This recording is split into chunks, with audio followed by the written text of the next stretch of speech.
يفهم بالعلم القرآن، بالعلم يزيد الإيمان، وبه يمتاز الإنسان، وبفكر عال وبيان. تنزل بالعلم الرحمات، بالعلم تنال الجنات، وبه ترتفع الدرجات، وتضاعف فيه الحسنات. العلماء يخشون الله إذ عرفوا آيات الله. وجود کا کیا مقصد ہے؟ یہ وہ مرحلہ ہے جب میرا مخاطب پھٹی آنکھوں سے میری جانب دیکھتا ہے اور کچھ نہیں کہہ پاتا، کہ جب ہر چیز کا مقصد ہوتا ہے، آنکھ کا مقصد ہے، کان کا مقصد ہے، پاؤں اور ہاتھ کا مقصد ہے، تو یہ چھوٹی چھوٹی چیزیں ہیں پورے وجود کے مقابلے میں. تو ان معمولی چیزوں کا جب کوئی نہ کوئی مقصد ہے تو ظاہر سی بات ہے پورے وجود انسانی کا بھی تو کوئی مقصد ہونا چاہیے. تو فرماتے ہیں کہ اس کا ان کے پاس کوئی جواب نہیں، اور یہ جواب انسان کو مل سکتا ہے صرف اور صرف وحی الہی سے. اسی لیے وحی کو نازل کیا گیا. اگر انسان کی عقل اس کا جواب ڈھونڈ لیتی تو کبھی بھی اللہ رب العزت وحی کو نازل نہ کرتا.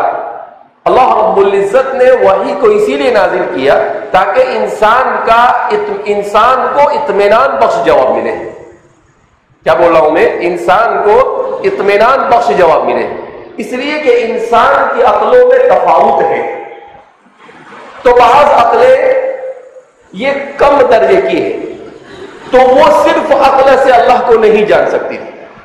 بعض عقلیں متوسط درجے کی ہے جو اللہ کو جاننا تو چاہتی ہے مگر اللہ کو جاننے کے لیے اس کی عقل کے سہارے وہ کہیں سے کہیں چلی جا سکتی ہے. جیسے مشرکین کی عقلیں کہ یہ لِيُقَرِّبُونَا إِلَى اللَّهِ زُلْفَى کہہ کر اللہ ہی کی تک پہنچنے کی کیا کر رہے ہیں؟ کوشش. یہ متوسط درجے کی عقلیں ہیں.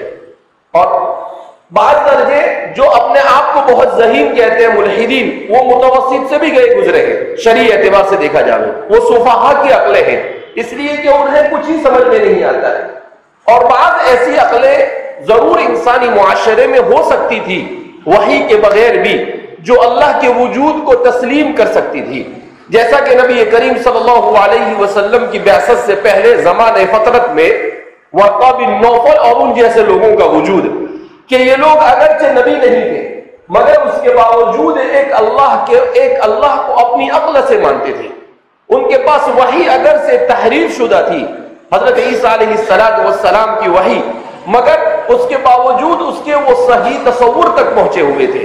لہذا اس بنا پر معلوم کیا ہوا کہ تینوں طبقے کا خیال رکھنا ضروری تھا، اور تینوں طبقوں کا خیال رکھنے کے لیے وحی امر لابدی تھی. اللہ نے رحمت کے طور پر اللہ نے انسان کے لیے وحی کا انتظام کیا.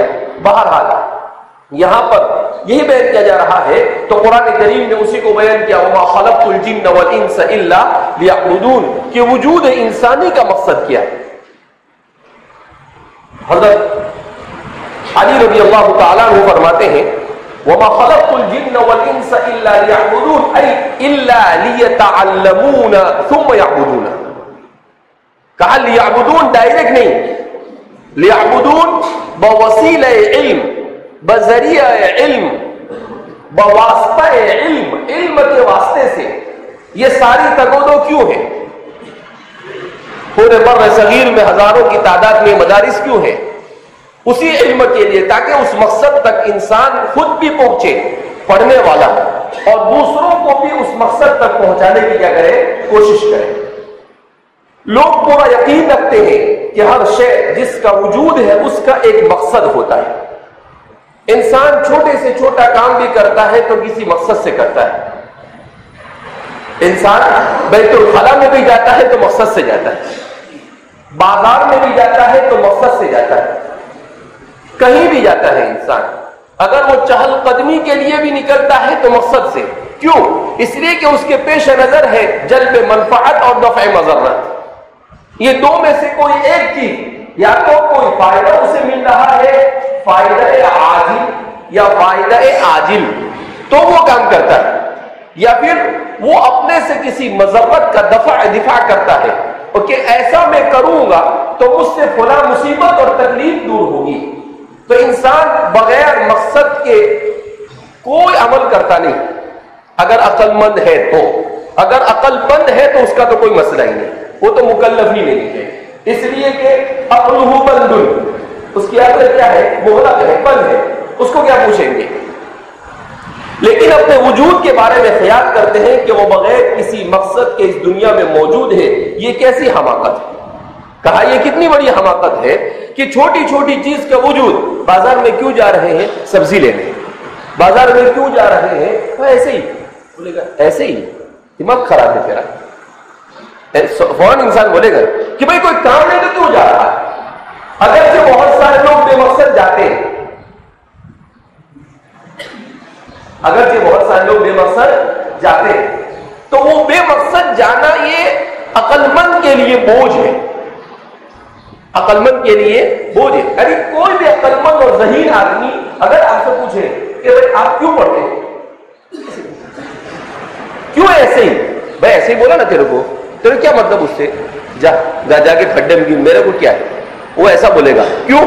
اس لیے کہ انسان کے یہاں پر کسی بھی عمل کا بے مقصد تصور نہیں. عقل بشری کا تقاضا یہ ہے کہ بے مقصد کوئی کام نہیں ہونا چاہیے. عقل بشری کا تقاضا کیا ہے, بے مقصد کوئی بھی کام نہیں. اب جب کوئی کام انسان بے مقصد نہیں کر سکتا ہے تو انسان کو پیدا کرنے والا انسان کو بے مقصد پیدا کرتا ہے. قرآن کریم اسی لیے تو کہتا ہے ما خلقنا السماوات والارض وما بینہما باطلا, ہم نے ایسے ہی بیکار نہیں بنایا ہے آسمان اور زمین کو.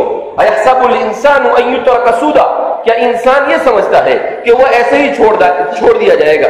الم یکن نطفۃ من منی یمنی, قرآن کریم پھر اس کی حقیقت کو بیان کرتا ہے کہ ہم نے اس کو منی کے قطرے سے بنایا, اس کی حقیقت کیا تھی, اور ہم نے اس کو ایسے ہی, اس کی ماں نے اس کو 9 مہینے تک اپنے پیٹ میں پالا اور پوسا, اس کو پیدا کرتے ہوئے وہ موت کے خطرے سے 2-4 ہوئی اور پھر اس کے بعد اس دنیا میں آیا. تو کتنی محنتیں اور مشقتوں کے ساتھ آیا, اور بولے کیوں تو بولے ایسے ہے, تو کہ خالق اور مالک ایسے کیسے پیدا کر سکتا ہے. تو اس لیے انسان کے وجود کا مقصد اسی بات کا متقاضی ہے کہ وہ اپنے خالق اور مالک سے اپنا رابطہ کیا کرے, استوار کرے.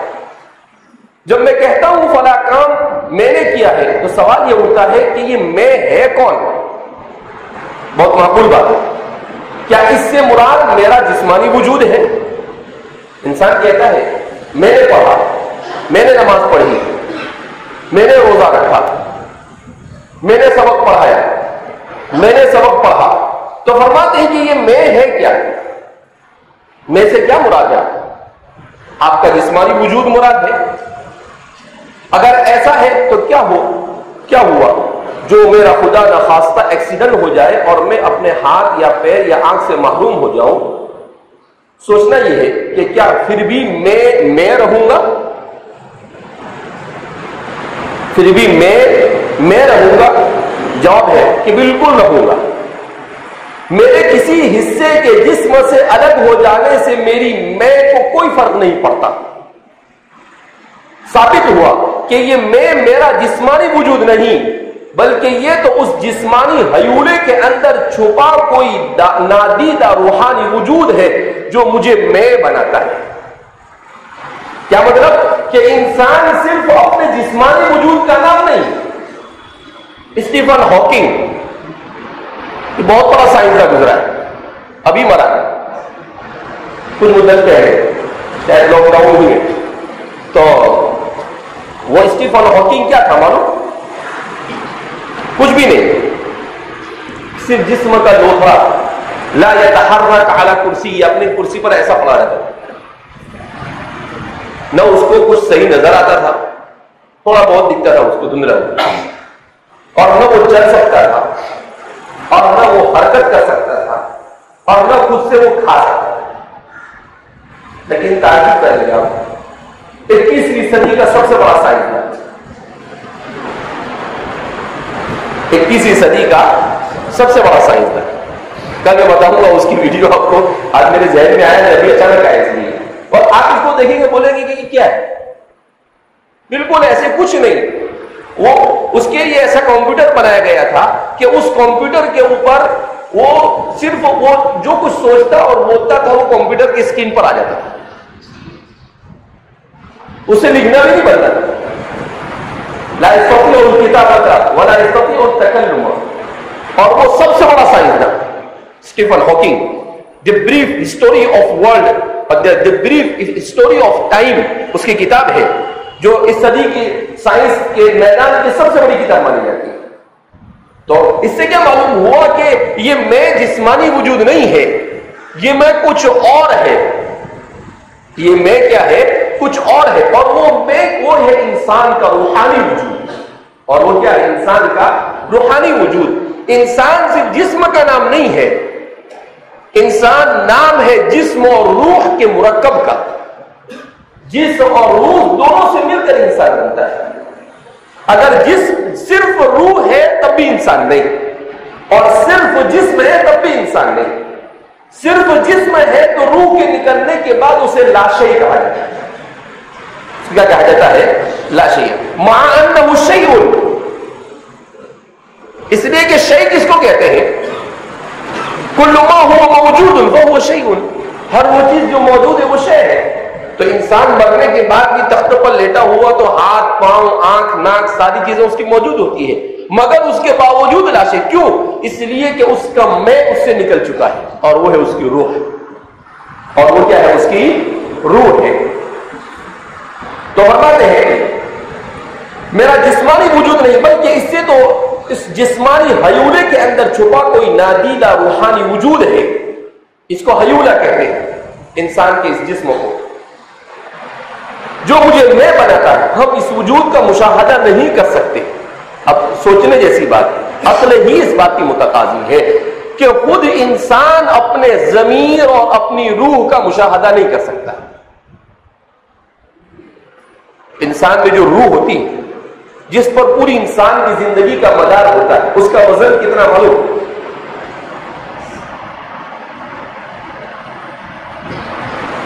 انسان کے اندر جو روح ہوتی ہے نا، سائنسدان کی بڑی الٹی پھوپڑی بھی ہوتے ہیں. تو انہوں نے انسان کی روح کا وزن کرنے کی کوشش، کس کا وزن کرنے کی کوشش کی؟ مانتا نہیں ہے پھر کیوں وزن کرتا ہے؟ مانتے نہیں لیکن وزن کرتے. تو کہا انسان کی روح کتنی ہوتی ہے؟ تو کہا کہ انہوں نے سینکڑوں انسانوں کو مرنے سے پہلے وزن کیا اور مرنے کے بعد وزن کیا، تو ایک ہی نتیجہ نکلا. کتنا نتیجہ نکلا؟ ایک. کیا نتیجہ نکلا؟ کہ انسان اپنی زندگی میں روح کے نکلنے کے بعد اس کے جسم سے 60 گرام وزن کم ہوتا ہے. کتنا گرام؟ 600 گرام نہیں، کتنا؟ 60 گرام. یعنی ایک چھٹاک بجی جو آپ کھاتے ہیں نا، اس کے بھی آدھے سے تھوڑا سا ہے. ایک چھٹاک 100 گرام کو کہتے ہیں نا. نہیں مانا 50 بہت ہو گیا ہو. اس سے 10 گنا کم، 8-9 گنا کم. صرف 60 گرام انسان کی روح کا وزن ہے. اسی لیے تو ہمارے یہ ان کو ابھی سمجھ میں آ رہا ہے. متکلمین اسلام نے اسی لیے کہا کہ روح کیا ہے؟ شیء لطیف، وہ شیء لطیف ہے. تو شیء لطیف کا وزن آدھا کلو تھوڑی ہوگا. شیء لطیف کا وزن تو اتنا ہی ہونا چاہیے. کتنا ہونا چاہیے؟ اتنا ہی ہونا چاہیے، 60 گرام ہی ہونا چاہیے. تو انسان کی روح کا وزن صرف کتنا ہوتا ہے؟ 60 گرام. Only 60 gram. تو کیا فرماتے ہیں؟ ہم اس وجود کا مشاہدہ نہیں کر سکتے، لیکن ہماری اصل حقیقت یہی غیبی وجود ہے. ہماری اصل حقیقت کیا ہے؟ یہی غیبی وجود ہے. اگر روح ہے تو انسان ہے، اور اگر روح نہیں ہے تو انسان نہیں ہے. جس طرح ہم اپنے اس چھپی ہوئی ذات کا براہ راست مشاہدہ نہیں کر سکتے، لیکن پھر بھی اپنی میں کے ہونے پر یقین رکھتے. ارے یقین ہے نا ہر انسان کو بھی میں ہوں. اگر اس کو یہی نہ یقین ہو کہ میں ہوں تو کر کیا سکتا ہے؟ اسی طرح اللہ کی ذات کا مشاہدہ بھی ہمارے ادراک سے باہر ہے. کیوں؟ بہت اچھی بات اس وقت ذہن میں آ رہی ہے. کیوں؟ روح اور اللہ کی ذات میں مناسبت کیوں؟ تو کہا اس لیے کہ اللہ فرماتے ہیں وَنَفَخْتُ فِيهِ مِن رُوحِي، وَنَفَخْتُ فِيهِ مِن رُوحِي، اللہ فرماتے ہیں کہ مٹی کا بنایا تھا، انسان نے کس کا بنایا تھا؟ مٹی کا بنایا تھا۔ عجیب سائنسی انکشاف سامنے آیا ہے، میں بھی آگے بتاؤں گا آپ کو ظاہری دلائل کے اندر میں۔ کہا مٹی میں اور انسان میں جب سائنس نے تحقیق کی تو اس نتیجے پر پہنچے کہ جتنے بھی اجزاء ترکیبیہ مٹی میں پائے جاتے ہیں وہ پورے اجزاء ترکیبیہ انسان میں پائے جاتے ہیں، وہ پورے اجزاء ترکیبیہ کس میں پائے جاتے ہیں؟ انسان میں پائے جاتے ہیں، اور جتنی مقدار میں مٹی میں ہوتے ہیں اسی مقدار میں انسان میں بھی ہوتے ہیں۔ منہا خلقناکم وفیہا نعیدکم کا اعتراف ہے کہ مٹی سے پیدا ہوا ہے انسان۔ انسان کس سے پیدا ہوا ہے؟ مٹی سے بنا ہے۔ تو انسان کے بدن میں جو روح ہے تو انسان کو تو اللہ نے مٹی سے بنایا، مگر یہ انسان میں جو میں آیا یہ کہاں سے آیا؟ اللہ کے اس میں روح ڈالنے کے بعد۔ اور قرآن کریم اسی کے وَنَفَخْتُ فِيهِ مِن رُوحِي، انسان صفات رب ذوالجلال کا پرتو کیوں؟ اسی لیے کہ اس میں اس کی روح کا اثر ہے۔ ایک آدم میں کیا پھونکا اس نے، کروڑوں انسانوں پر اس کے اثرات مرتب ہو گئے۔ اللہ نے ہر انسان میں روح کو نہیں پھونکا، اللہ نے صرف اس میں پھونکا جد امجد سیدنا حضرت آدم علیہ السلام، اور پھر اس کے بعد جو سلسلہ چلا ہے تو 800 کروڑ تو ابھی ہے، ابھی سے پہلے پتہ نہیں کتنے 100 کروڑ مر چکے ہیں۔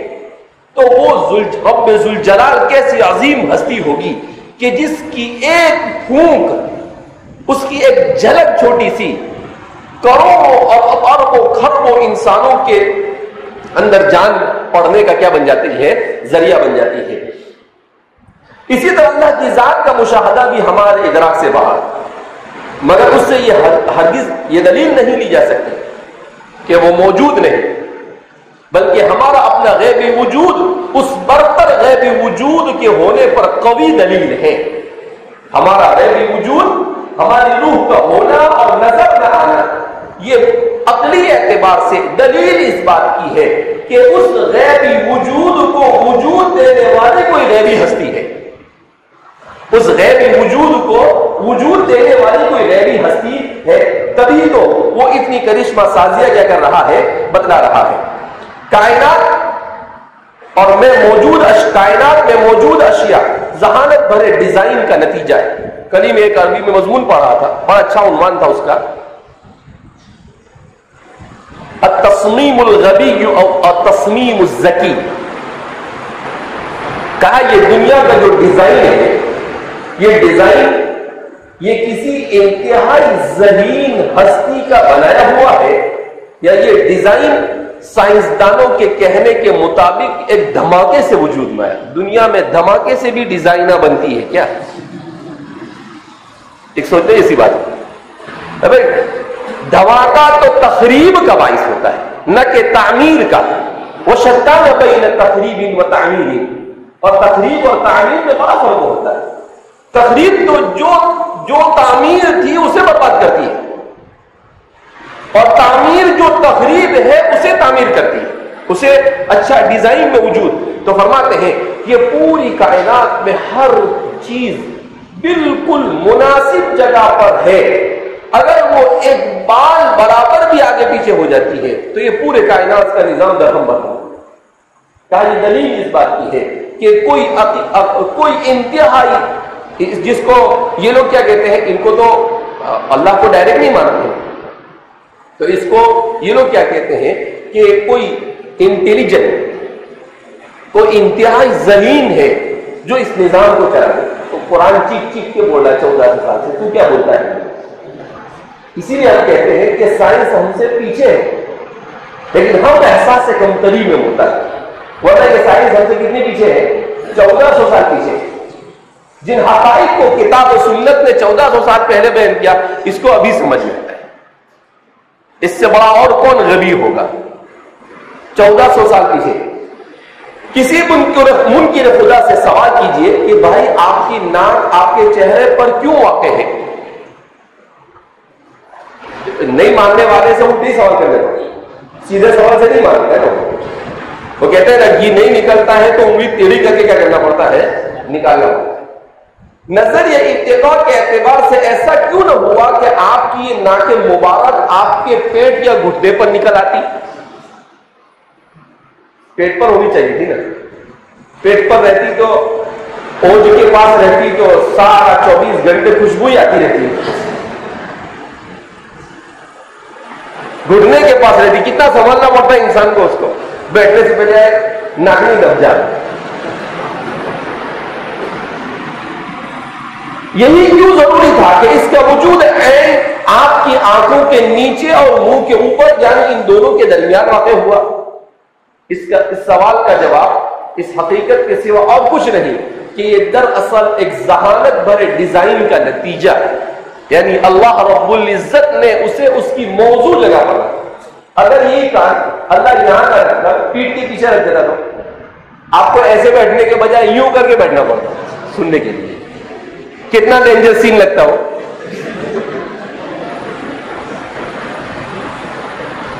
اب جیسے انسان کو اللہ نے ہاتھ دیا ہے برابر لکھتا ہے، اگر یہ ہاتھ پیچھے ہوتے تو یعنی ٹپا سامنے رکھنے کے بجائے پیچھے رکھنا پڑتا ہے یوں کرنے کے لیے۔ تو انسان غور کرے گا کہ ہر چیز کو اس کی موضوع جگہ پر رکھے۔ یہ پاؤں بیٹھتے ہیں تو آگے آنے کے بجائے پیچھے جاتے تو کتنا ڈینجر لگتا ہے۔ تو یعنی ایک ایک چیز کو اللہ رب العزت نے اس کے موضوع جگہ پر رکھا ہے، تو اس کو بیان کر رہے ہیں۔ ہم آنکھوں سے کسی شے کا جائزہ لیتے ہیں، پھر ناک سے اسے سونگھ کر مزید جانتے ہیں، اور پھر اگر اسے کھانے کے لائق پائے تو منہ سے اسے چکھتے ہیں یا کھا جاتے ہیں۔ یہ خوبصورت ذہانت بھرا ڈیزائن ایک ایسی ذہین ہستی کے وجود کا واشگاف اعلان کر رہا ہے جس نے اسے سوچ سمجھ کر وجود بخشا ہے۔ اب اگر یوں سمجھو کہ ناک یہاں نہیں ہو کر یہاں ہوتی تو کوئی بھی چیز کھانے سے پہلے یہاں لے جانی پڑتی ہے، ایسا سونگو پھر اس کے بعد یہاں۔ اگر آنکھ یہاں ہونے کے بجائے یہاں ہوتی تو کوئی بھی چیز کھانے سے پہلے یوں کر کے گھوم کے کیا کرنا پڑتا، آدمی کو دیکھنا پڑتا۔ ابھی اگر یہ آنکھ یہاں ہونے کے بجائے اگر یہاں صرف تھوڑا سا یوں کر دینا تو آپ سب یوں کر کے بیٹھے ہو۔ پھر احسن تقویم کا مطلب ہے انسان کی ہر چیز اس کی، یہ احسن تقویم۔ احسن تقویم کا مطلب خوبصورت ہونا نہیں ہے۔ لوگ کیا سمجھتے ہیں احسن تقویم کا مطلب چاند جیسا حسین و جمیل ہونا؟ نہیں، قرآن کریم نے احسن صورت نہیں بیان کیا، احسن شکل نہیں بیان کیا، فی احسن تقویم اس کے ڈھانچے کے بارے میں بیان کیا۔ تقویم کہتے ہیں ڈھانچے کو، کہ اس کا ڈھانچہ ہم نے بنایا۔ بندر کو بھی ہاتھ ہے، ہاتھی کو بھی ہاتھ ہے۔ ہاتھی کے چار پاؤں کس نے بولا؟ چار، دو ہی پاؤں ہے اس کو، دو آگے کے ہاتھ ہوتے ہیں۔ یہ جانور ہے، گائے ہے، بھینس ہے، بکری ہے، اس کے چار ہیں نہیں، پاؤں کتنے ہیں اس کے؟ دو، اور ہاتھ کتنے ہیں؟ دو، مگر اس کا وجود احسن تقویم نہیں، انسان کا وجود احسن تقویم ہے۔ وہ اپنے ہاتھ سے بتکلف فائدہ اٹھاتا ہے، اور انسان بلا تکلف اپنے ہاتھ سے فائدہ اٹھاتا ہے۔ وہ اپنے پاؤں سے بتکلف فائدہ اٹھاتا ہے اور انسان بلا تکلف فائدہ اٹھاتا ہے۔ تو یہ اللہ رب العزت نے اس کو بہترین ڈھانچے میں یعنی اس کا جو ڈیزائن ہے ایسا موضوع رکھا ہے کہ جس کو اب اگر یہی سر یہاں ہونے کے بجائے پیچھے ہوتا تو کتنا بھدا لگتا ہے۔ آدمی خالی سوچ لے ایک مرتبہ کہ اگر یہ شکل ہوتی تو اب یہ جیسے یہاں پر ہے، اگر یہ تھوڑا سا یوں ہوتا تو چشمہ پہننے والے کے لیے کتنا مسئلہ ہوتا ہے۔ یعنی سارے چشمے کی فیکٹری والوں کو گول چشمے بنانے پڑتے، ایسا چشمہ نہیں کرتا، وہ یوں بنانا پڑتا۔ تو اس لیے فرماتے ہیں کہ ہر چیز اللہ رب العزت کی قدرت کی صناعی ہے۔ یاد رکھیں، انسان لاکھ غلطیاں کر کے بھی انسان رہ سکتا ہے، مگر خدا ایک غلطی کر کے خدا نہیں رہ سکتا، کیونکہ انسان انسان ہے اور خدا خدا ہے۔ انسان غلطیوں کا پتلا ہے اور اللہ منزہ عن النقص والرذائل ہے، وہ تمام رذائل سے پاک، اس سے غلطی نہیں ہو سکتی۔ انسان سے غلطی ہو سکتی ہے، بلکہ انسان سے غلطی ہونا اس کا کمال ہے، اور رب ذوالجلال سے غلطی کا نہ ہونا اس کا کمال ہے۔ وہ ہر طرح کی کوتاہی سے پاک ہے۔ قرآن اللہ کا قول ہے اور یہ وجود کائنات اس کا فعل ہے۔ قرآن اللہ کا قول ہے، یہ وجود کائنات کیا ہے؟ اس کا فعل ہے۔ اسی لیے کسی نے کہا کہ قرآن کریم یہ کتاب مستور ہے۔ ترکی کے بہت بڑے مفکر گزرے ہیں، سعید النورسی، وہ کہتے تھے کہ قرآن کتاب مستور ہے اور کائنات یہ کتاب منظور ہے۔ یہ کیا ہے؟ کتاب منظور ہے۔ قرآن نے الفاظ میں اللہ رب العزت کی قدرتوں کو بیان کیا، تو اس کائنات میں اللہ کی قدرت کو جگہ جگہ پر انسان کو دیکھنے کے لیے رکھ دیا، تو کہا کہ وہ کتاب مستور ہے اور یہ کتاب منظور ہے۔ کسی بڑے آدمی کے قول و فعل میں تضاد نہیں ہوا کرتا، پھر اللہ رب العزت کے قول و فعل میں تضاد کا تو سوال ہی پیدا نہیں ہوتا۔ جتنا انسان ذہین ہوتا ہے اتنا کم غلطیاں کرتا ہے۔ حضرات انبیاء سے غلطیاں نہیں ہوتی تھی، ان سے گناہ نہیں ہوتے تھے، نہ کبیرہ نہ صغیرہ۔ کیوں؟ اس لیے کہ عقل مندی کا تقاضا ہی تھا کہ وہ گناہ اور معاصی سے منزہ۔ لہذا معلوم ہوا کہ جب انسان میں یہ تصور ہے کہ اعلیٰ اور برتر وہ ہوتا ہے جو گناہوں سے پاک ہو، تو انسان کو پیدا کرنے والا کتنا منزہ ہونا چاہیے، اور اللہ کی ذات اس کے حامل ہے کہ اس نے اتنی بڑی کائنات کو بنایا، کہیں پر غلطی کا کوئی تصور نہیں، اللہ سے کوئی غلطی نہیں۔ اب کبھی کوئی کہے، سوال پیدا کرے کہ انسان لڑائی بھی ہوتا ہے، انسان کھانا بھی ہوتا ہے، انسان مہنگا بھی ہوتا ہے، تو یہ تخلیق میں نقص نہیں، تخلیق میں نقص نہیں۔ ان فی ذلک لعبرہ، یہ انسان کے لیے بطور عبرت کے۔ اسی لیے تو نبی کریم صلی اللہ علیہ وسلم نے دعا سکھائی، الحمدللہ الذی عافانی مما ابتلاک بہ، کہ اللہ رب العزت نے یہ کہا کہ ہم آپ کو ایسا بھی بنا سکتے تھے، مگر ہم نے آپ کو ایسا نہ بنا کر آپ پر فضل کر کر آپ کو اچھا بنایا، تو آپ اسے دیکھ کر اللہ کا شکر ادا کرو کہ اللہ اچھا ہوا تو نے مجھے معیوب نہیں بنایا۔ تو اللہ رب العزت جن چیزوں کو عیب کے ساتھ وجود بخشتا ہے اس میں بھی بہت ساری حکمتیں ہوتی ہیں، دوسروں کے لیے بھی، اس کے لیے بھی، دوسروں کے لیے بھی اور اس کے لیے بھی۔ اس لیے کہ ہو سکتا ہے وہ نعمت اگر اسے مکمل ملی ہو تو مکمل ملنے کی صورت میں پتہ نہیں حضرت کیا کیا کرتے، تو اللہ نے کہا اس کو یہ نعمت نہ دینا یہی زیادہ کیا ہے؟ انسب ہے۔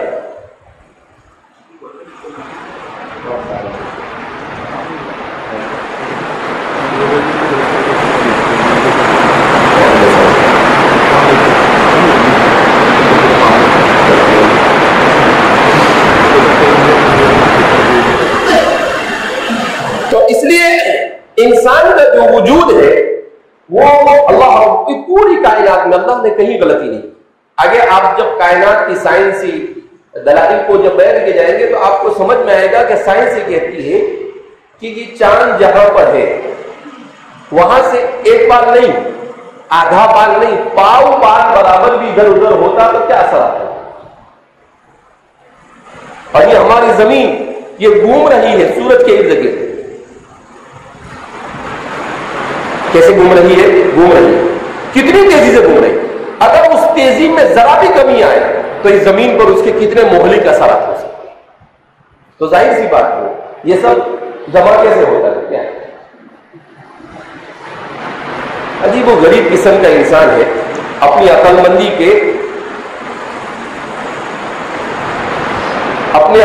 کو ثابت کرنے کے لیے اپنی بے عقلی کو ثابت کرتا ہے کہ عقل مند نہیں ہے، واقعتاً حضرت کیا ہے؟ ناقص العقل ہے، فتشابہت کرنا۔ چوتھی دلیل، کائنات کی تکوین، گلاس کو زمین یا دیوار پر دے مارے، وہ دھماکے سے کرچی کرچی ہو کر زمین پر بکھر جائے۔ آپ ایسا ایک بار کیجیے یا 1000 دفعہ، نتیجہ ہمیشہ تباہی کی صورت میں ہی نکلے. ایسا ممکن نہیں ہے کہ وہ گلاس خود بخود ٹوٹ کر پلیٹ یا چمچوں کا روپ دھار لے. آپ لوگ گلاس کو مارو زور سے. کہا کیوں؟ بولے دنیا دھماکے سے بنی ہے تو پلیٹ دھماکے سے نہیں بن سکتی ہے کیا؟ میں بھی دھماکہ کرتا ہوں. کہاں دھماکہ؟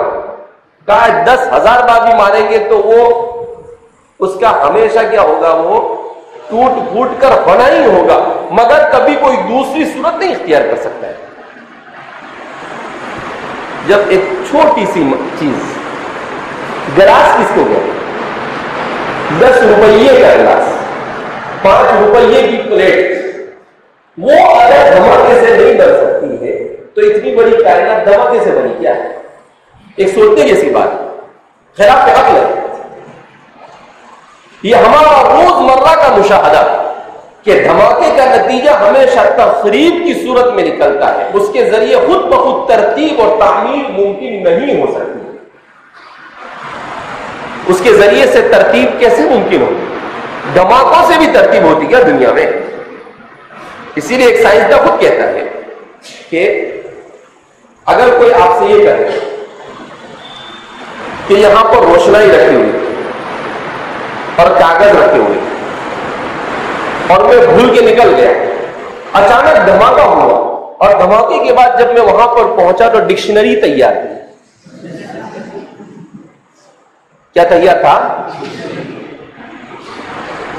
ماشاء اللہ، لا حول ولا قوت الا باللہ. اتنی ذہین انسان ہے کہ آپ کے دھماکے سے ڈکشنری وجود میں آ گئی. تو سائنسداں خود کہتا ہے کہ جب ایک دھماکے سے ڈکشنری کے اوپر آپ کو ہنسی آ رہی ہے کہ یہ نام کیسے ہو سکتا ہے، خلاف مشاہدہ، تو اتنی بڑی کائنات ڈکشنری سے زیادہ منظم ہے. یہ ڈکشنری میں کیا ہوتا ہے کہ بھائی ضرب، اس کا مضارع یضرب آتا ہے، اس کا مصدر ضربن آتا ہے، اس کے معنی مارنا، اس کا صلہ با آئے تو اس کے معنی مارنا، اس کا صلہ علی آئے تو اس کے معنی ٹیک لگانا. تو وہی تحریک لکھتی ہو، اس کا اس میں فاعل ضاربون آتا ہے تو وہ سب منظم لکھا ہوتا ہے نا. تو کہا کہ جتنی ڈکشنری منظم اس سے زیادہ منظم یہ کائنات ہے.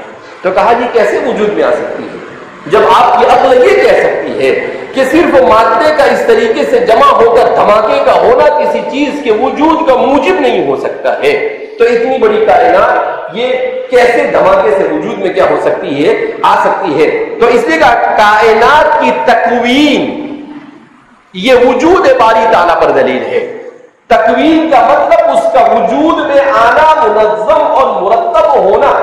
یہ اس بات کی دلیل ہے کہ اس کے پیچھے بنانے والی کوئی برتر ہستی ہے جس نے کائنات کو وجود بخشا اور ہر چیز کو اس کے موضوع اور مناسب جگہ پر رکھا. یہ عقل یہ کہہ سکتی ہے کہ صرف مادے کا اس طریقے سے جمع ہو کر دھماکے کا ہونا کسی چیز کے وجود کا موجب نہیں ہو سکتا ہے، تو اتنی بڑی کائنات یہ کیسے دھماکے سے وجود میں کیا ہو سکتی ہے، آ سکتی ہے.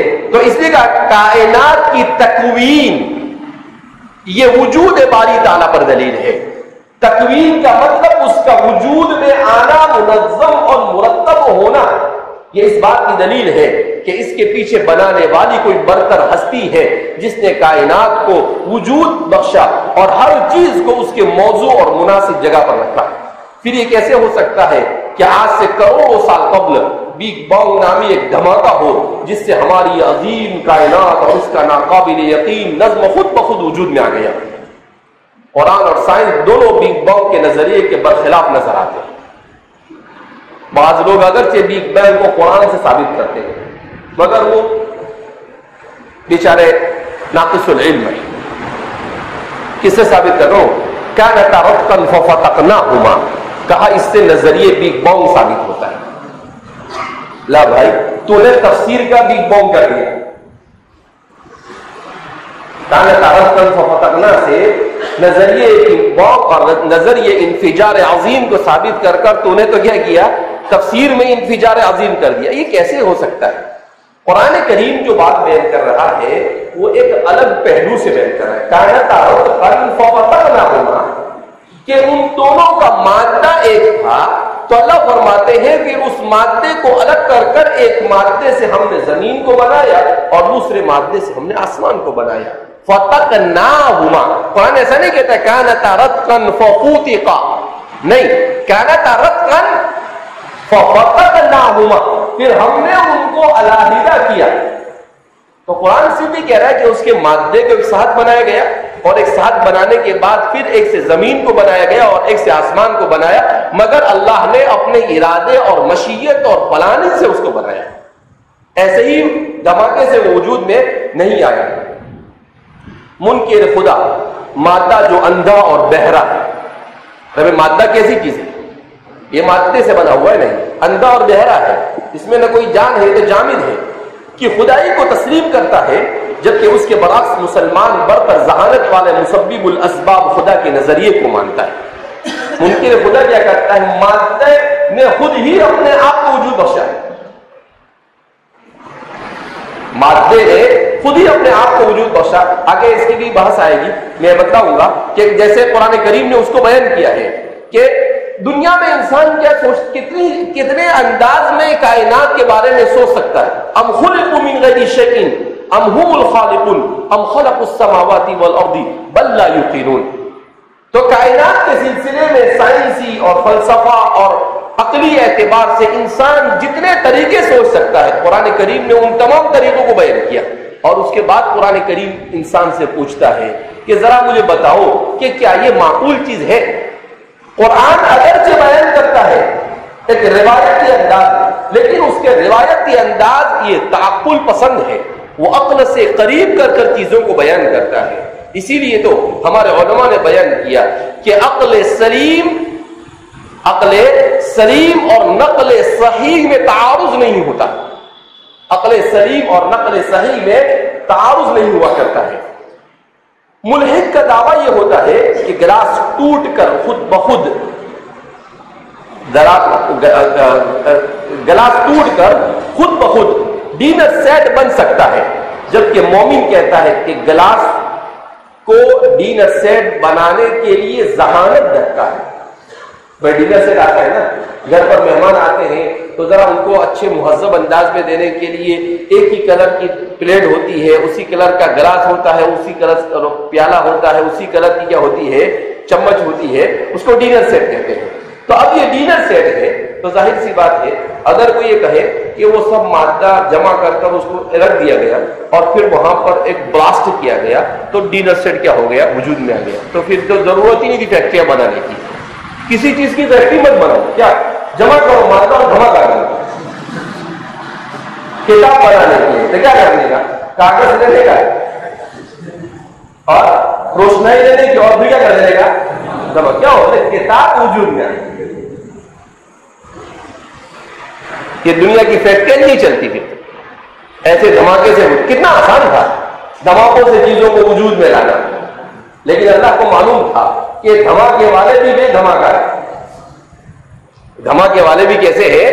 بے دھماکہ ہے، بے ڈھنگے ہیں، کوئی لینا دینا ان کا نہیں ہے. یہ زمین، یہ فلک، ان سے آگے تلک جتنی دنیایں ہیں سب میں تیری جھلک. شاعر کہتا ہے یہ زمین، یہ فلک، ان سے آگے تلک جتنی دنیایں ہیں سب میں تیری جھلک. کہ ہر چیز میں اللہ کی جھلک کیا ہو رہی ہے؟ ٹپک رہی ہے. ہر چیز پکار کر اللہ کے وجود کو بیان کر رہی ہے کہ میرے اندر دیکھ، میرے اندر تجھے اللہ نظر آئے، تجھے مجھ میں خدا نظر آئے. کہا یہ زمین، یہ فلک، ان سے آگے تلک جتنی دنیا ہے سب میں تیری جھلک. اچھا، اس کے بعد ایک اور عقلی دلیل، تحریر شدہ خلیات. میرا اصل میں آج ایک مختصر سفر ہے تو میں نے کہا کہ سبق ناگا نہ ہو، اس لیے شیخ صاحب سے کہہ دیا کہ دوسرا تیسرا گھنٹہ میں پڑھا دوں گا اور آخری گھنٹہ آپ پڑھا دیں. ہاں، تو کیا میں کریں کہ ایک تجربے کے طور پر سیاہی کو کسی بھی سادہ کاغذ پر بکھیر دیجئے. یہی عمل آپ ہزاروں دفعہ دوہرائیں. ممکن ہے کہ ہر بار ایک بھدا سا نشان پڑ جائے، بالکل عقل سے چوکتے ہوئے سوال. ایک تجربہ آپ کریں، کیا کریں؟ ایک سادہ سا کاغذ اور اس پر یوں کر کے چھڑک دے. کس کو چھڑک دے؟ سیاہی. تو پھول بن جائے گا نا؟ اگر پھول بنے گا 10,000 بار بھی کرے تو پھول بننے والا کیا بنے گا؟ پردے سے داغ ہوں گے اس کے اوپر. وہ اگر آپ کو پسند آ جائے کوئی ڈیزائن تو وہ آپ کے ذوق کے سڑے ہوئے ہونے کی علامت ہوگی. آپ کے ذوق کے سڑے ہوئے ہونے کی کیا ہوگی؟ علامت. وہ ایک الگ بات ہے. لیکن کوئی یہ کہے کہ اسی سے کیا بن جاوے؟ ایک پھول بہترین بن جاوے، نقش و نگار بن جاوے، ناممکن اور محال. یہ بھی امکان ہے کسی وقت اتفاقی طور پر ایک جاذب نظر نقش ابھر آئے. کبھی ایسا ہو سکتا ہے کہ کچھ 2-4-5 مرتبہ ایسا کیا تو کچھ ایسا نقشہ بن گیا. اصل میں کیا ہوتا ہے، انسان جس چیز کو دیکھتا ہے تو انسان جیسا سوچتا ہے ویسی وہ نظر آتی ہے. انسان جیسا سوچتا ہے ویسی کیا ہوتی ہے. اب کسی چیز کو بہت اچھی ہے لیکن آپ کو نہیں ماننا ہے کہ وہ اچھی ہے تو وہ کتنی بھی اچھی ہو جائے یہ بیکار ہے. کیوں؟ آپ کو نہیں ماننا ہے. اور کوئی چیز بالکل بیکار ہے لیکن آپ کو ماننا ہے کہ بہت اچھی ہے تو وہ کیا بن جائے گی؟ اچھی بن جائے گی. لیکن اس کو ڈیزائن تو نہیں کہہ سکتے. بے ارادہ جو ڈیزائن بنائی جاتی ہے اس سے تو اس کا کوئی کمپیئر اور کوئی تقابل کیا جا سکتا نہیں ہے. جیسے کوئی اس بریڈ آرٹ کا نمونہ، یعنی جیسے بناتے ہیں نا، یہ عام طور پر لوگ یہ کیا کہتے ہیں نقش و نگاری کرنے والے ہوتے ہیں تو یہ کچھ بھی بناتے ہیں. کتا بھی اچھا سا بنا دیتے ہیں تو بولتے ہیں کتنا بھاری ہے. کچھ نہیں ہو، خالی ایسے یوں 2-4 کلر ادھر 2-4 کلر ادھر یوں کر دیا. آرٹ کا کتنا بھاری نمونہ، ہوتا کچھ اس میں نہیں. تو ایسی سوچ کا کوئی ہو اور اسے اچھا مان لے کہ ایک کلر، دوسرا کلر، تیسرا کلر اور کچھ، تو وہ ایک الگ بات ہے. لیکن کوئی منظم بہترین پھول بوٹے یا کوئی بہترین دوسری کسی چیز کی صورت تو نہیں بن سکتی. مگر اس بات کا سرے سے کوئی امکان نہیں کہ اس سیاہی کو بکھیرنے سے کوئی معقول تحریر وجود میں آ جائے. کیا مطلب؟ آپ سیاہی ایسا کرتے ہو اور پھر تو کیا ہے، کہاں میں تفسیر بیضاوی کی شرح لکھ رہا ہوں.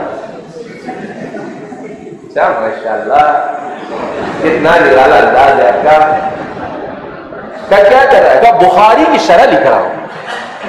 کہا کیوں؟ کہا ابن حجر نے کچھ چیزیں چھوڑ دی ہے تو میں دوسرا ابن حجر کیا ہوا ہوں. کہا کون سا ابن حجر؟ کہا چھڑک کے لکھنے والا. تو یہ سب یعنی یہ سب ہنسی کیوں آ رہی ہے ہمیں؟ اس لیے کہ خلاف عقل ہے. ایسا نہیں ہو سکتا ہے، یہ ناممکن ہے.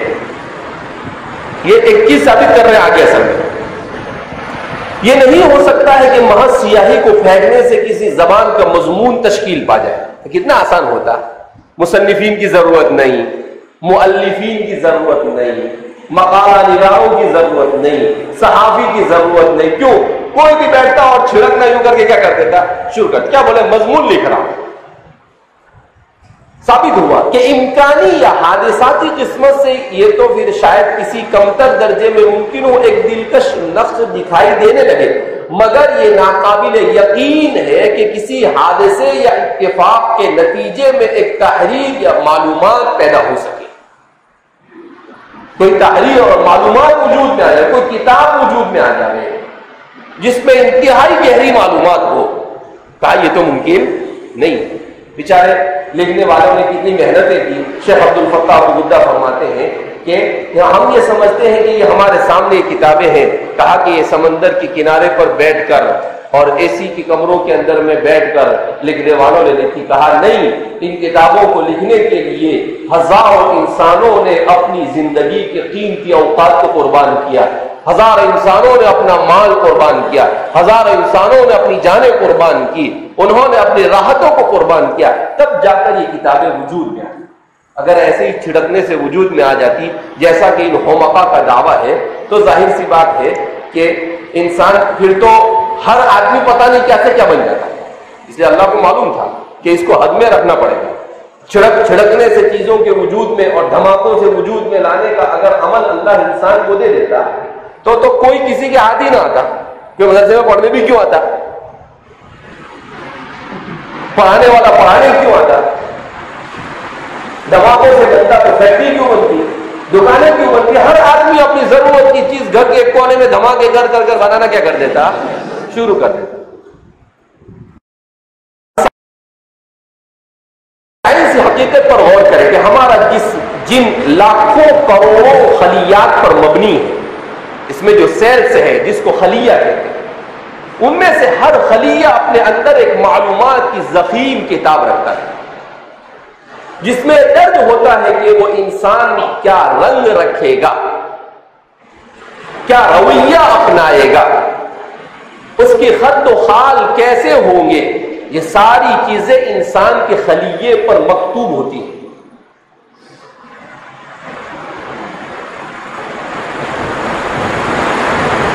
جس طرح انسانوں نے کمپیوٹر کے لیے مختلف کوڈ ایجاد کر رکھے, اسی طرح ہمارے ان خلیات میں ہمارے خالق نے ایسے کوڈ قدرتی طور پر ڈال رکھے ہیں جو آپس میں نہ صرف گفتگو کرتے ہیں بلکہ اس کے ذریعے مختلف جسمانی حرکات انجام دیتے ہیں. یہ نظام ہمارے جسم کا جو ایسے نہیں چل رہا. انسان کے جسم میں نیورون ہے, وہ نیورون انسان کے جو بدن ہے اس بدن میں جو خلیات ہیں, ان خلیات کے ساتھ ان کا موبائل کنیکشن ہوتا ہے. ایسا کنیکشن ہوتا ہے موبائل کنیکشن. کیا مطلب کہ انسان کا کوئی عضو جب کچھ کرنا چاہتا ہے تو پہلے وہ جا کر پوچھتا ہے اپنے دماغ میں موجود نیورون سے کہ میں یہ کروں کیا, تو کہتا ہے کہ ٹھیک ہے کرو. جب وہ کہتا ہے ٹھیک ہے کرو تو پھر سوال کیسے کروں, تو اس کا جواب یہ ساری چیزیں ایک سیکنڈ کے لاکھوں حصے میں ہوتی ہیں. ایک سیکنڈ کے یعنی ایک سیکنڈ کے بھی کتنے حصے کیے جا رہے. کیوں؟ اس لیے کہ انسان بیک وقت کیا کرتا ہے, جیسے بیک وقت میں بول بھی رہا ہوں, میں ہاتھ بھی ہلا رہا ہوں, میں دیکھ بھی رہا ہوں, میں بیٹھا ہوا بھی ہوں, میں اپنے پاؤں کو بھی حرکت دے رہا ہوں, ہاتھ کو بھی حرکت دے رہا ہوں, میرا جسم بھی حرکت کر رہا ہے, میرا دل بھی سوچ رہا ہے, میرا دماغ بھی سوچ رہا ہے. یہ سب ساری کی ساری چیزیں ایک ساتھ ہوتی ہے, ملٹیپل یوز ایک ساتھ, اور ساری چیزیں انسان جیسے چاہتا ہے ویسے ہوتی ہے. کہا یہ ایسے نہیں ہوتی ہے. جیسے کمپیوٹر کام کرتا ہے ویسے ہی انسان کو جو دماغ ہے یہ ہارڈ ڈسک ہے. یہ کیا ہے؟ Hard disk. پورا کمپیوٹر ہارڈ ڈسک سے جڑا ہوا ہوتا ہے. اسی طریقے سے پورا انسانی جسم یہ ہارڈ ڈسک سے جڑا ہوا ہے. اب جب اس سے جڑا ہوا ہے تو جیسے سگنل اوپر سے اس کو ملتے ہیں, جیسے کمپیوٹر ہارڈ ڈسک کے اشارے کے مطابق کام کرتی ہے, اس کو مصنوعی انٹیلیجنٹ کہتے ہیں, یعنی انسان کی بنائی ہوئی ذہانت. تو یہ ذہانت جیسا انسان کے جسم کو چلاتا ہے ویسے ہی انسان کا جسم کام کرتا ہے. کیا فرماتے ہیں؟ اسی لیے حضرت قاری طیب صاحب نور اللہ مرقدہ بڑی اچھی بات فرماتے تھے. حضرت فرماتے تھے کہ سائنس جتنی آگے بڑھے گی اتنی اسلام کے قریب آ جائے گی. اللہ کے رسول صلی اللہ علیہ وسلم نے کیا ارشاد فرمایا کہ انسان جب ماں کے پیٹ میں ہوتا ہے اور ماں کے پیٹ میں اس کو 4 مہینے گزرتے ہیں تو فرشتہ آتا ہے, اور فرشتہ آنے کے بعد وہاں کھڑا ہو کر اللہ سے پوچھتا ہے کہ اللہ اس کی اجل کیا ہوگی, اس کی اجل یعنی اس کی ایکسپائری ڈیٹ کیا ہوگی, یعنی حضرت کب مریں گے. ابھی تو جان نہیں پڑی, ابھی اس کے جسم میں جان پڑی نہیں, اس سے پہلے اس کی ایکسپائری ڈیٹ کیا کر دی جاتی ہے, متعین کر دی جاتی ہے. پھر اس کے بعد وہ فرشتہ پوچھتا ہے اشقی ام سعید, کہ انسان شقی ہوگا یا سعید ہوگا, نیک بخت ہوگا یا کم بخت ہوگا. اللہم اجعلنا من السعداء, اللہ ہم سب کو سعید لوگوں میں شامل فرمائے. تو وہ پوچھتا ہے. اب وہ ساری چیزیں انسان کے انہی پورے بدن کے اوپر انسان کی پوری زندگی کی معلومات لکھ دی جاتی ہے. اس کے جو خلیات ہے ان خلیات پر لکھ دیا, اس کی پوری زندگی, چھوٹے سے چھوٹا اور بڑے سے بڑا عمل جو بھی وہ کرنے والا ہے, وہ سارے کے سارا انسان کے اوپر کیا کر دیا جاتا ہے, اس کے سیلز کے اندر میں اس کے خلیات کو اس کی وحی کر دی جاتی ہے. وہ اوحا, ہر چیز کو اللہ جیسے وحی کرتا ہے, وہ اوحینا, کہ ہر چیز کو ہم نے اس کے مناسب چیزوں کو کیا کر دیا ہے, وحی کر دیا. اس کو بھی ہر چیز بتا دی جاتی ہے. تو انسان کا جسم, اس میں روح پڑنے سے پہلے اس کے جتنے بھی کارنامے ہونے والے ہیں ان سارے کے سارے کارناموں سے انسان کا جسم واقف ہوتا ہے, اور پھر اسی پلاننگ سے وہ جسم پوری زندگی کیا کرتا رہتا ہے, کام کرتا رہتا ہے. تو اسی کو بیان کر رہے ہیں.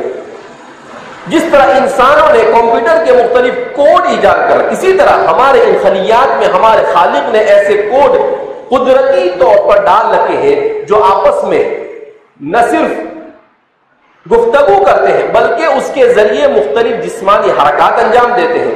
سائنسداں اس طرح کے کوڈ کو ڈی این اے کوڈ کے نام سے تعبیر کرتے ہیں. کیا کہتے ہیں اس کو, ڈی این اے. سمجھنے والوں کے لیے ایک واضح نشانی ہے کہ اس ذہین ترین نظام کو چلانے والی ایک برتر ذہانت موجود ہے, اور وہ ہے وحدہ لا شریک لہ. کہ کیسے ہو سکتا ہے؟ کمپیوٹر کے بارے میں کیا کسی نے آج تک دعویٰ کیا کہ وہ دھماکے سے بنا؟ کمپیوٹر کے بارے میں آج تک کسی نے دعویٰ کیا کہ وہ بغیر ہارڈ ڈسک کے چلتا ہے؟ کمپیوٹر کے بارے میں آج تک نہیں, بلکہ اپنے ہاتھ سے کمپیوٹر بنایا تو اس کو تو ایسا سمجھتا ہے کہ اس کو اپنے مناقب کے طور پر بیان کرتا ہے کہ دیکھو میں ہوں حضرت انسان جس نے یہ موبائل بنایا, میں نے یہ کمپیوٹر بنایا, میں نے اس کو, اور خدا نے وہی چیز بنائی تو کیا خود کو خود وجود میں آئی. یعنی سوچتے ہیں ایسی بات ہے, اپنے سے بنا ہے تو بڑی تعریف, اور اسی کو اگر اپنے خالق کی طرف منسوب کرے تو کہا کہ نہیں وہ خود بخود بن گئی. تو ظاہر سی بات ہے کہ اس کو حماقت کے علاوہ اور کیا کہا جا سکتا ہے. آگے میں نے جمع بھی کیا ہے کہ انسان کے بدن میں جو ڈی این اے ہوتے ہیں, ان ڈی این اے کے اوپر جو چیزیں لکھی جاتی ہیں ان ساری چیزوں کو اگر کتابی شکل دی جاوے تو کتنے صفحے کی کتنی جلدیں بن سکتی ہیں. یہاں تک کہ سائنسداں کہنے پر کیا ہو گئے, مجبور ہو گئے کہ ایک انسان کے بدن کے خلیے اور اس کے ڈی این اے پر جو لکھی ہوئی چیزیں ہیں اس سے اتنے صفحے کی اتنی کتابیں کم سے کم وجود میں آ سکتی ہیں. چھٹی نشانی, انسان میں اور دیگر مخلوقات میں عقل کا ہونا انتہائی ذہین خالق کی گواہی دیتا ہے. ایک سوال اور ذہن پر دستک دیتا ہے, وہ یہ ہے کہ کیا محض اجزاء کی کیمیائی ترکیب سے ایک عاقل, ذہین اور باشعور وجود کا بن جانا ممکن ہے؟ انسان کے ذہن میں ایک سوال یہ آنا چاہیے کہ یہ ایسے ہی کچھ چیزیں جمع ہو گئی, خلیات جمع ہو گئے, جیسا کہ یہ مادہ پرست لوگ دعویٰ کرتے ہیں, تو کیا ان خلیات کے ایسے ہی جمع ہونے سے اتنا انتہائی ذہین اور انٹیلیجنٹ اور باشعور انسان وجود میں آ سکتا ہے؟ اگر کوئی کہتا ہے کہ ہاں ممکن ہے, تو ایسا کیوں نہیں ہوتا کہ ہم مردہ انسانی اجزاء کو آپس میں جوڑ کر ایک جیتا جاگتا عاقل وجود کھڑا کر دیں؟ کہا کہ اور کچھ نہیں کرنا ہے. اگر تمہارا دعویٰ ایسا ہی ہے کہ تمہارے سامنے ایک مردہ انسان پڑا, اس مردہ انسان ہی کو انسان کی طرح زندہ کر کے بتاؤ, اس مردہ انسان ہی کو زندہ, یعنی ہم تم کو یہ نہیں کہتے کہ مادے سے جسم لاؤ, جو جسم ہے صرف اسی میں روح ڈال کے بتا دو. اگر تم یہ کہتے ہو کہ صرف مادوں کے مل جانے سے انسان وجود میں آ جاتا ہے, صرف ان خلیات کے مل جانے سے, ان سالموں کے مل جانے سے, ڈی این اے اور آر این اے ان چیزوں کے وجود میں آنے سے جسم اور روح بن جاتی ہے, تو پھر تمہارے سامنے بنا بنایا ہے نا, صرف اسی میں جان لا کے بتاؤ. ہمارا معاملہ تو یہ کہ باوجود تمام تر علمی دریافتوں کے ہم ایک باشعور وجود تو درکنار محض معمولی زندگی پیدا کر دینے سے بھی قاصر ہے. کہا انسان کو بہت دور کی بات, وَلْيَخْلُقُهُمُ الذُّبَابَ، قرآن کریم کیا کہتا ہے؟ لَا يَسْتَنْقِذُوهُ، کیا نہیں بنا سکتے؟ انسان بہت دور کی بات، ایک ذبابی بنا کے بتا دینا، کیا بنا کے؟ ذباب، مکھی، ضب کے معنی دھکیلنا، ذباب کو ذباب اسی لیے کہتا ہے کہ انسان اس کو دھتکارتا رہتا ہے، کیوں کرتا رہتا ہے؟ سامنے آئے تو کیا بولتا ہے؟ استقبال کرتا ہے، اہلا وسہلا، قاضٍ وقور وذباب جسور، پڑھا نا آپ نے؟ اگر انسان مکھی اس کے اوپر اس کے آزو بازو میں بھن بھنائے اور خاموش بیٹھا رہے تو یہ عیب ہے، یہ کیا ہے؟ اسی لیے تو جاہز نے پورا مضمون لکھ دیا قاضٍ وقور وذباب جسور، کہ قاضی صاحب اس کو بھگانے کا بھی تیار ہے، پتہ نہیں کیسے میری قاضی صاحب ہے، تو وہ مقام مدح نہیں ہے، وہ مقام مذمت ہے، وہ وقور جو ہے وہ مقام مدح میں تشبیہ المدح بالذم ہے، کہ ان کی تعریف نہیں کر رہے کہ اتنا عجیب و غریب انسان ہے، مکھی اس کو ستائی جا رہی ہے اور وہ ہے کہ چپ چاپ بیٹھا ہوا ہے، کچھ کرنے کو تیار نہیں، اس کو بھگانے کو بھی تیار نہیں۔ تو ایسی چھوٹی سی مخلوق اللہ فرماتے ہیں کہ وہ بنائے۔ اب جب ان لوگوں نے ذباب کے اوپر اور بعوضہ پر تحقیق کی تو یہ حیران ہو گئے، یہ کیا ہو گئے؟ مچھر ہوتا ہے مچھر جو اصغر من الذباب، جو ذباب سے بھی کیا ہوتا ہے؟ چھوٹا ہوتا ہے۔ ایک مچھر، ہماری کتنی آنکھیں؟ دو، مچھر کی کتنی آنکھیں ہوتی ہیں معلوم؟ 100 آنکھیں ہوتی ہیں۔ مچھر کی کتنی آنکھیں ہوتی ہے؟ 100۔ ہمارا کتنا دل ہے؟ 1 دل ہوتا ہے، مچھر کو 3 دل ہوتے ہیں، پھر بھی یوں پر ہو جائے، غلطی سے ہاتھ میں بھی آ گیا تو بیچارہ زندہ رہتا نہیں، جبکہ ہمارا 1 دل ہے، اس کے پاس کتنے دل ہیں؟ 3 دل۔ مچھر پر جو تحقیقات، تو یہ قرآن کریم نے چونٹی ہے، مچھر ہے، ان چیزوں کو جو بیان کیا ہے، جب اس پر تحقیقات کی تو ان کے بھی دماغ چکر ہو گئے، ٹھیک ہے؟ قرآن کریم نے ایسے نہیں کہا، قرآن کہتا ہے کیا ہے؟ انسان بنانا بہت دور کی بات، جیسے قرآن کے بارے میں کہتا ہے کہ وَأْتُوا بِسُورَةٍ مِّن مِّثْلِهِ، ایک چھوٹی سی صورت ہی لے کے آنا بھیا، اِنَّا أَعْطَيْنَا جیسی یا وَالْعَصْرِ جیسی، وہ نہیں لا سکا۔ تو ایسے ہی تخلیق کے بارے میں کہتا ہے کہ تجھے اپنی سائنس اور ٹیکنالوجی پر بہت ناز ہے تو ایک کام کرنا، ذبابی بنا کے، لیکن ایسی ذباب نہیں کہ جو صرف دکھنے میں اس کے جیسی ہو، اس کی تمام خاصیتیں بھی اس کے جیسی ہونی چاہیے۔ دکھنے میں تو بنا لے گا، تم کاپی پیسٹ تو مارے گا، مگر صرف ظاہری کاپی پیسٹ نہیں چلے گی، بھی باطینی ہی، اس کے ظاہر اور باطن دونوں کے ساتھ میں۔ نہ انسان مکھی کی بھی جان نہیں بنا سکتا ہے تو دوسرا تو اور کیا کر سکتا ہے؟ تو فرما رہے ہیں یہ ایک بدیہی حقیقت ہے کہ انسان نے خود بے شمار محیر العقول چیزیں بنائی ہیں، جن میں بہت سی ایجادات ذہین بھی ہے، جیسے کمپیوٹر یا روبوٹ وغیرہ، یہ ذہین ہے، انسان کی بنائی ہے، لیکن میں نے اس سے پہلے بھی کہا کہ ان کی ذہانت کو چلانے کے لیے باہر سے سافٹ ویئر ڈالنا پڑتا ہے، اور اللہ نے فرشتے کو بھیج کر اس کے سارے سافٹ ویئر فٹ کر دیے اس کے اندر ہی، جب وہ 120 دن کا ہوا، باہر سے ڈالنے کی نوبت نہیں آئی، کیونکہ اللہ کو معلوم تھا کہ وائرس زیادہ اس کے اندر چلے جائیں گے، اس لیے بہتر یہ ہے کہ اس کو ریڈی میڈ سافٹ ویئر اور ہارڈ ویئر دونوں کے ساتھ میں پیدا کرو۔ مگر ان تمام ذہین ایجادات میں جو قدر مشترک ہے وہ یہ ہے کہ کسی ایجاد کو ذہین بنانے کے لیے اس میں ذہانت باہر سے ڈالنی پڑتی ہے، وہ اندر سے نہیں پھوٹتی۔ دوسرے لفظوں میں ذہانت کی اپنی جداگانہ حیثیت ہے، اور یہ صرف اجزاء کی ترکیب سے از خود حاصل نہیں ہو سکتی۔ صرف اجزاء کو مرکب کر دینے سے ذہانت وجود میں، کمپیوٹر کی مثال لے لیجیے، آپ اس کے بیرونی اور اندرونی اجزاء کو جوڑ کر اسے میکینکی حرکت میں تو لا سکتے ہیں، مگر اس میں ذہانت ڈالنے کے لیے آپ کو لازمی طور پر ایک جدا سافٹ ویئر کو انسٹال کرنے کی ضرورت ہوگی۔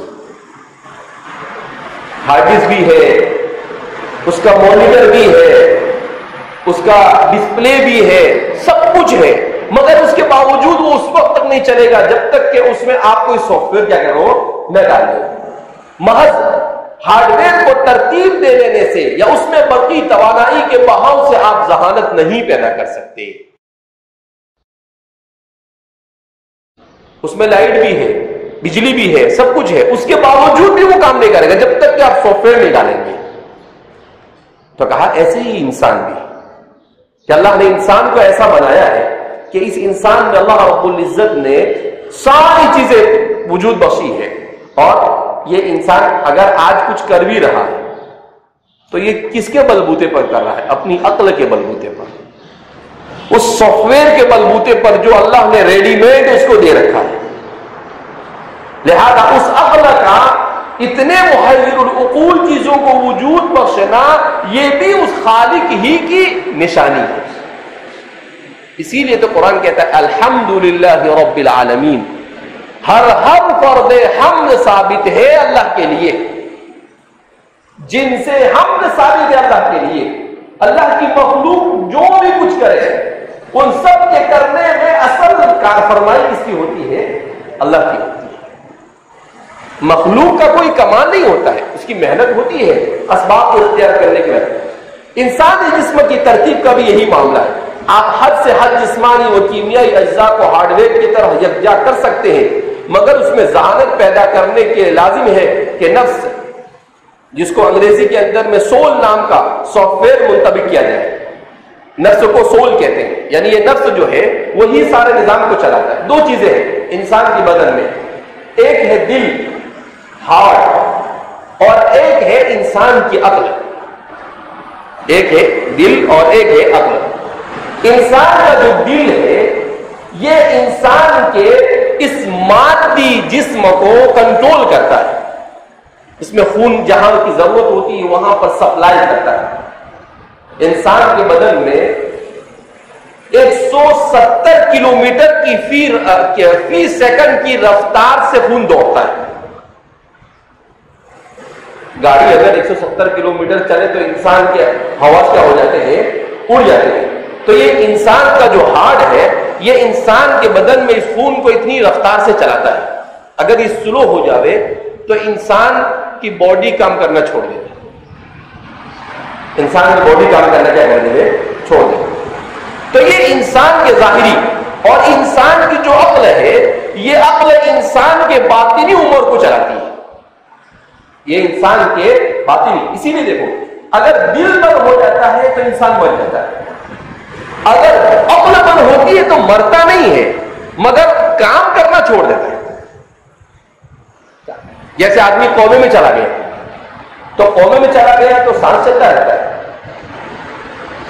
لیکن دوسرا کچھ اس کا کام کرتا نہیں. کیوں؟ اس لیے کہ اس کی عقل گویا کہ قریب المرگ ہو گئی، نہ کے برابر ہو گئی. تو کومے میں چلا گیا تو مرا نہیں، زندہ ہے، مگر وہ زندگی کے اپنی عقل کو کام میں نہیں لا سکتا ہے تو زندگی کسی مصرف کی نہیں رہی. لیکن دل اگر 1 سیکنڈ کے لیے بند ہو جائے تو مات یموت ہوتا ہے. اور انسان قومے میں 10-20 سال تک بھی پڑا رہتا ہے. بہت سارے ایسے لوگوں کو ہم بھی جانتے ہیں، کوئی 10 سال، کوئی 15 سال، کوئی 20 سال، کوئی 25 سال تک قومے میں، اور اس کے بعد کیا ہوا؟ انتقال ہوا. اس کے علاوہ کسی اور رائے کا اظہار محض حقیقت سے فرار ہے. اگر اس کو نہیں مانتے ہیں آپ تو اس کا مطلب یہ ہے کہ آپ کو حقیقت کو تسلیم نہیں کرنا ہے. کمپیوٹر ایک ذہین ایجاد ہے، وہ اپنے وجود سے یہ منادی کر رہی ہے کہ میرا تخلیق کار انسان ایک عظیم تر ذہانت کا مالک ہے. تو یہ کیسے ممکن ہے انسان نامی یہ ذہین ترین مخلوق بغیر کسی بے مثال ذہانت کے حامل خالق کے خود بخود وجود میں آ جائے؟ جب ایک محیر العقول کمپیوٹر کو انسان نے وجود بخشا تو اس کی ذہانت کو تسلیم کر لیا گیا. تو جس نے اس ذہین ترین انسان کو وجود بخشا، کیا ہم یہ نہیں کہہ سکتے ہیں کہ وہ کتنی عظیم ہستی ہوگی؟ یہ عقلاً بھی ناممکن اور محال ہے. عقلاً بھی یہ چیز کیا ہے؟ ناممکن اور محال ہے. غیر فانی طاقت کا عقلی اعتراف.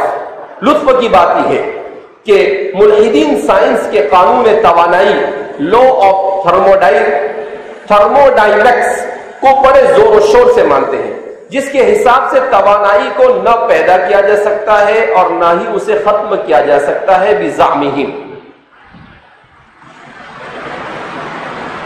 اسی کو کہتے ہیں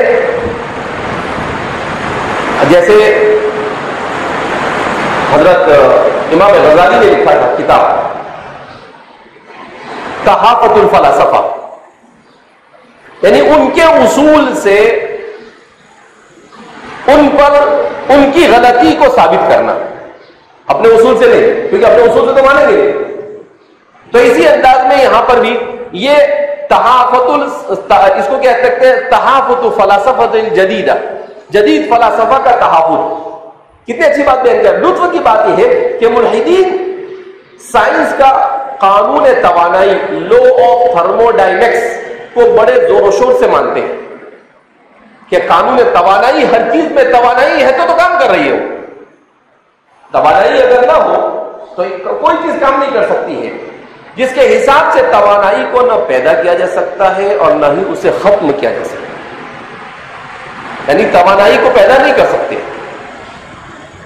انسان کے بس سے بات، یعنی انہوں نے اپنی بے بسی کا اظہار کیا کہ بھائی توانائی کو پیدا کرنا اور ختم کرنا ہمارے بس میں. اس کا مطلب کیا ہے؟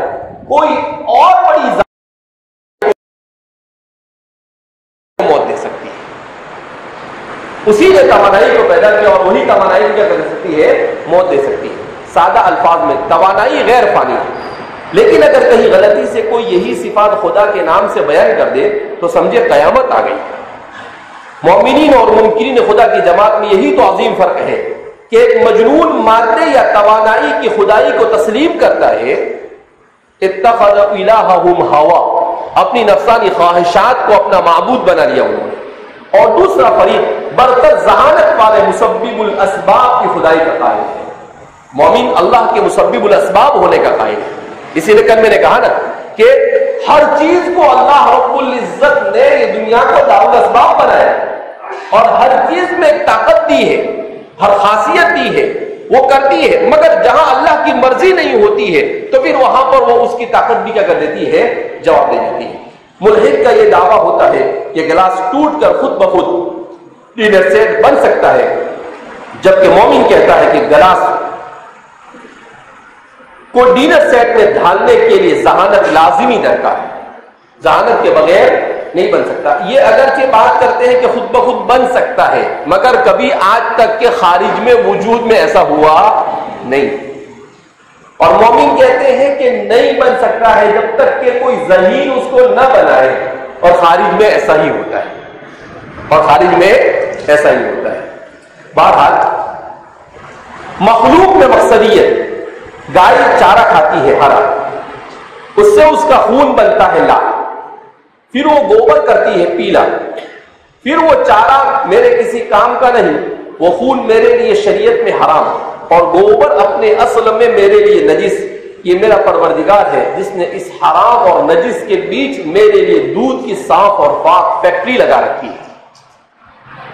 اللہ کو معلوم تھا کہ یہ بیوقوف قسم کے سائنسداں جماعت السفہاء والحبلقیین، یہ حبلقوں کی جماعت دنیا میں آئے گی. اسی لیے اللہ رب العزت نے قرآن کریم میں کیا کہا؟ من بین فرث ودم لبنا خالصا سائغا للشاربین، کہ ہم نے کہاں سے نکالا؟ من بین فرث ودم لبنا خالصا سائغا للشاربین، کہ دودھ کیسے بنا؟ سائنس نے تسلیم کر لیا کہ دودھ کہاں ہوتا ہے. کہاں یہ بنتا ہے؟ ایک طرف گوبر ہوتا ہے اور دوسری طرف خون ہوتی ہے، خون کی نالی ہوتی ہے، اور اس کے بیچ سے نکلتا ہے دودھ. اس کے بیچ سے کیا ہوتا ہے؟ لیکن آج تک کبھی ایسا نہیں ہوا کہ دودھ کے اندر خون مل کر آیا ہو یا گوبر مل کر آیا، کبھی ایسا نہیں. اب ہوا کیا؟